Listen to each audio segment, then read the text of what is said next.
और रुक करेंगे जबलपुर का, जहां आईएनएस पर लंकेश की भूमिका में पवन पांडे नजर आए हैं। जबलपुर में 14 साल से लगातार इन्होंने काम किया है लंकेश की भूमिका में। आइए मिलवाते हैं जबलपुर के लंकेश से। 158 साल पुरानी गोविंदगंज रामलीला में ये अपनी रावण की भूमिका निभा रहे हैं और जबलपुर में 14 साल से लगातार रावण की भूमिका निभा रहे हैं। तो हमारे सहयोगी सीधा संजय के साथ हम रुक करेंगे और संजय उनसे बातचीत कराएंगे और मुखातिब कराएंगे कि किस भाव प्रेरणा के साथ वो ये किरदार लगातार इतने सालों से निभा रहे हैं। संजय जी बिल्कुल, बात करें जबलपुर संस्कारदानी की तो संस्कारदानी में 158 साल पुरानी रामलीला, गोविंदगंज रामलीला में लंकेश की भूमिका निभा रहे हैं पवन पांडे जी हमारे साथ हैं। हम उनसे ही जानने का प्रयास करेंगे। पांडे जी, बात करें लंकेश की भूमिका की तो किस प्रकार से देखते हैं इस भूमिका को आप? देखिए, रावण मैं समझता हूँ कि व्यक्ति नहीं वृत्ति है। आज हर व्यक्ति के अंदर रावण है। रावण की तो तुलना बुराइयों से की गई है, अनाचार से की गई है, अनीति से की गई है। ये कहा जाता है कि अनीति पर नीति की विजय या बुराई पर अच्छाई की विजय। तो रावण बुराई का प्रतीक है। तो रावण व्यक्ति नहीं वृत्ति है, जो हर व्यक्ति के अंदर वो वृत्ति जो है बुराइयों के रूप में विद्यमान है और जो सकारात्मक चीजें हैं वो सकारात्मक चीजें छुपी रह जाती हैं। तो रावण ये बताता है, ये चरित्र हमें बताता है कि हमें उन बुराइयों से कैसे विजय पाना है और अंदर के रावण का कैसे दहन करना है। रावण की बात करें तो रावण का एक किरदार निभाते हुए आप किस प्रकार से महसूस करते हैं, चूंकि रावण को बुराई का प्रतीक माना जाता है? देखिए, मैं श्री राम का भक्त हूँ, भले ही रावण का रोल अदा करता हूँ, तो मुझे ये लगता है, मुझे ये फक्र होता है कि मेरी वजह से सही मैं श्री राम के उत्कर्ष को, श्री राम के यश को ऊंचाइयों तक पहुंचाने के काम आया और उसका रोल निभा रहा हूँ।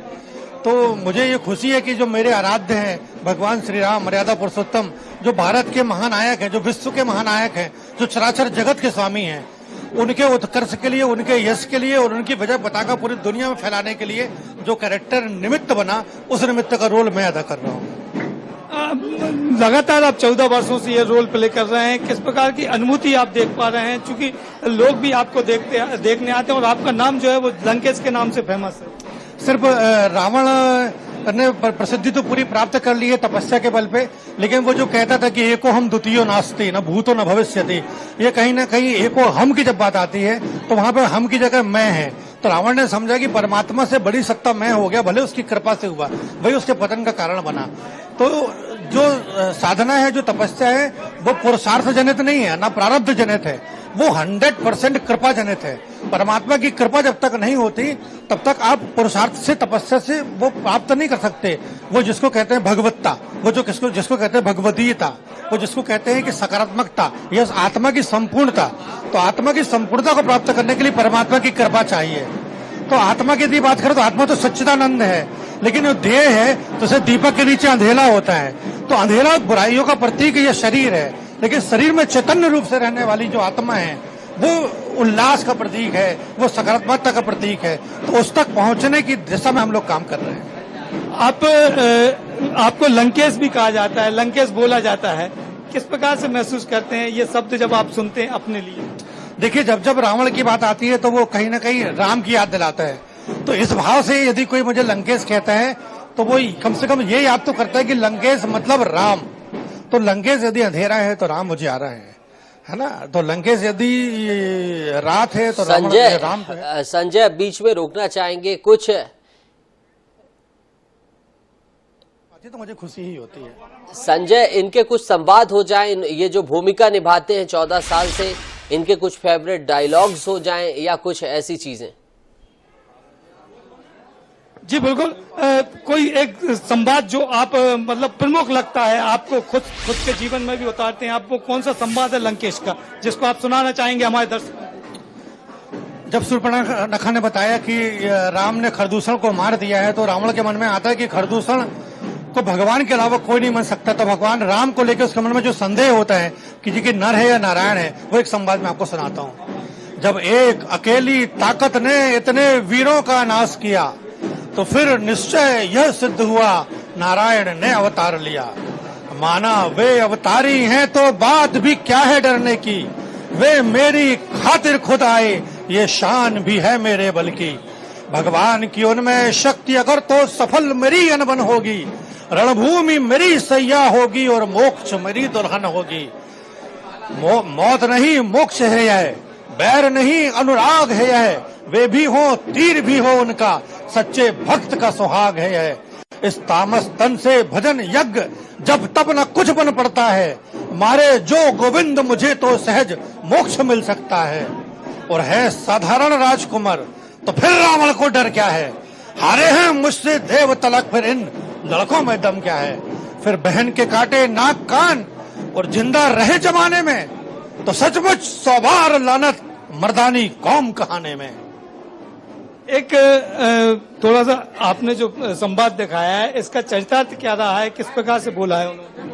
वो भाव असल में ये है कि रावण सोचता है कि जो खरदूषण है वो तो मेरे समान ही पराक्रमी था, बलवान था, उसको संसार में कोई नहीं मार सकता, लेकिन यदि उसका वध हुआ है तो उसका 100% राम ने जन्म लिया है, परमात्मा ने जन्म लिया है, तो मैं उनसे हठपूर्वक वैर करूंगा, क्योंकि शरीर मेरा तामस का है, तो मेरे को भजन यज्ञ हो नहीं सकते, भजन यज्ञ से मैं उनका प्राप्ति कर नहीं सकता, तो मुझे वैर करना चाहिए, मैं वैर करूंगा।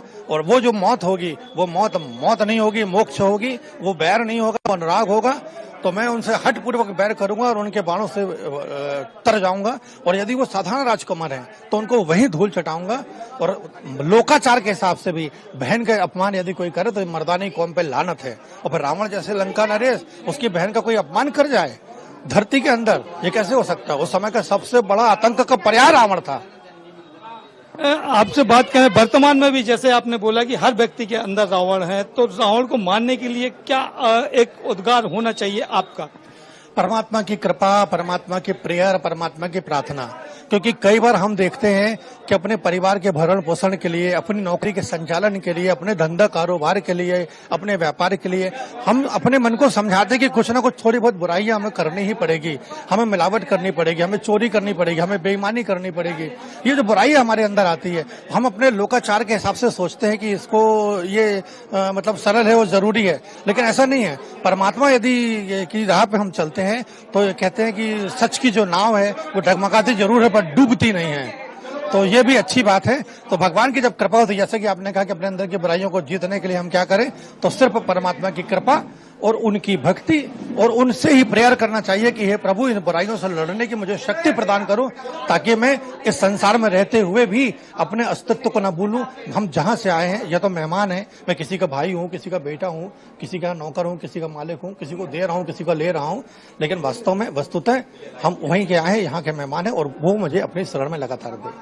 तो देख सकते हैं कि उनका जो गेटअप है पूरा रावण का गेटअप बना हुआ है, और उन्होंने जो संवाद सुनाया है वो कहीं ना कहीं लोगों के जीवन में भी उतरता है, और यही संवाद जो है वो जनता के बीच तालियों का भी प्रसाद मिलता है। तो देख सकते हैं हमारे साथ पवन पांडे जो लंकेश हैं वो बता रहे हैं कि किस प्रकार से रावण का जो किरदार है वो उन्होंने जीवंत किया, और वो जीवंत किरदार जो है वो हमारे सामने मौजूद है। संजय, बिल्कुल पवन पांडे जो 14 साल से किरदार निभा रहे रावण का सराहनीय है, और हमारी तरफ से INS परिवार की तरफ से इन्हें धन्यवाद कहिएगा, क्योंकि बुराई को रिप्रेजेंट करके खुद को एक किरदार के रूप में 14 साल से मारना और अच्छाई का प्रमाण देना, ये अपने आप में बड़ा परिचायक है। बहुत बहुत धन्यवाद आपका संजय साहू।